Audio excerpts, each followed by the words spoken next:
You will notice here that I'm not familiar with the use of the microphone. After all, I worked at an organization for 20 years that frowned on any overt signs of competence.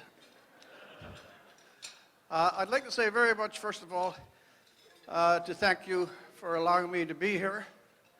My fellow yobs, insurrectionists, intolerables, homophobes, misogynists, all of those of you who honked in Ottawa, and all those of you who merely slid down the bouncy castle. It is seriously good to be in the midst of such a band of dedicated insurrectionists. I'm only here, by the way, because Rosie Barton is so expensive, and no one from the Globe and Mail or the Toronto Star was competent to introduce Pierre Poilievre. And I also function in this particular capacity as the anticlimax. It's a role I normally play in more limited circumstances, but I'm willing to have the occasional public exhibition to the same. So it will be falling to me to introduce someone whom no one at all in this entire room needs to be introduced, and who is probably at the present moment the most famous human being in Canada, and he is also the one who is less in need of a person whose brain has been deformed by 20 years of work at the CBC to introduce you to him. By the way, the CBC is on Front Street. I used to refer to it as the Bethlehem cradle of political correctness. And when David Suzuki would walk through the lobby, the ferns would leave their pots, merely to trail behind in his dubious wake. Now, Pierre, because you are obviously the cynosure and magnet of the present moment, I am going to do something that I've never done in my entire life, which is be brief.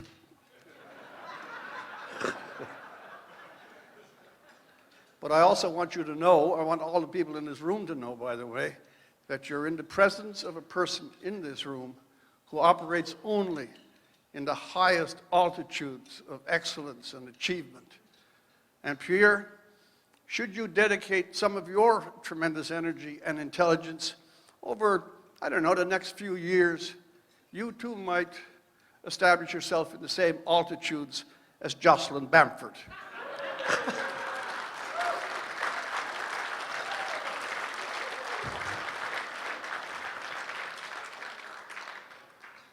And I'll keep my word, I will be brief.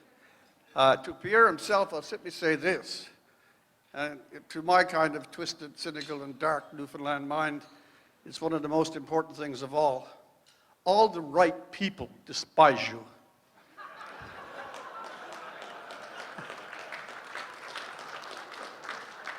I think when Andrew Coyne is writing one of the columns that features you, they have an extra defibrillator in the building. It's an amazing thing that this gentleman, and he is a gentleman, a man of quite, modest presentation, they actually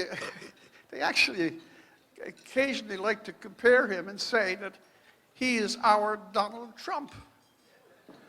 If he's Donald Trump, I'm Brad Pitt.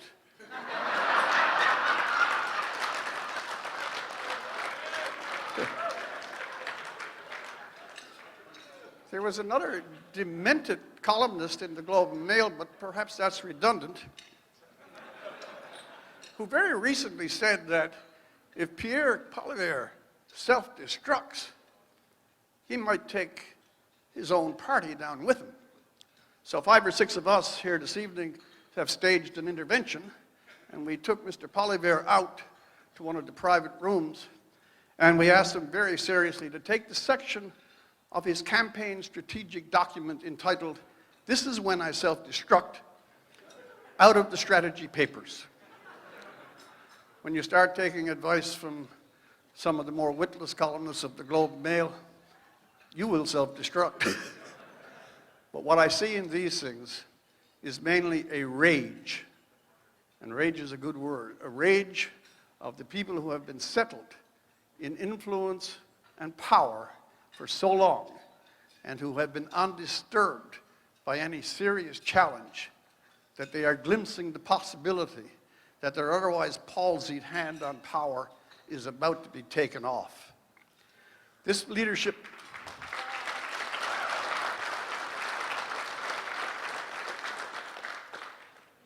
one of the points, Canada is in a really hard spot. I'm not going to steal a campaign speech, but it really is. The twisted operations of the last 3 and 4 years just leave one exhausted, from unable to understand them. We have, for example, the most horrific inflation following a COVID lockdown that absolutely amputated thousands and thousands of businesses. And a time of gasoline prices reaching the price of Russian caviar, at the same time as Mr. Trudeau proceeds with his idiot carbon tax. This makes no sense. There's also, they talked of Pierre Poilievre as being an agent of division.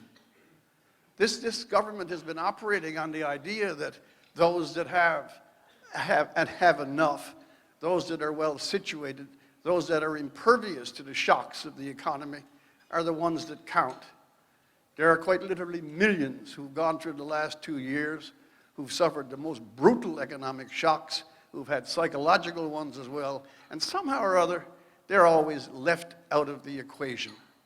And there's one other point, the absurd, psychotic attachment to this fantasy of net zero, when we are one of the great industrial powers of the world, with ownership of the world's most basic resource. And that has been smothered, strangulated, banished, and demonized by the people who should be, first of all, nursing the economy of Canada before they nurse the egos of the people who gather in their multitudes in Paris.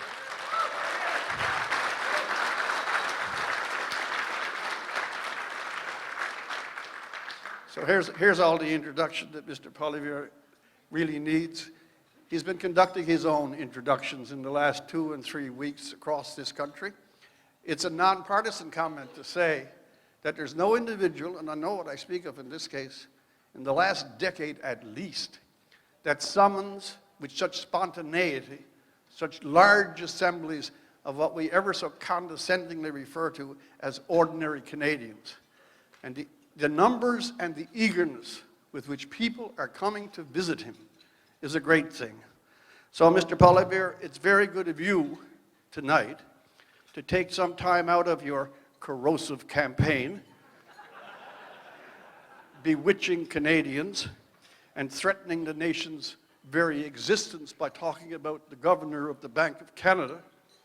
We are very grateful, sir, that you gave up all those mischiefs to join so wholesome a group. Ladies and gentlemen, he who shall be, Pierre Poilievre.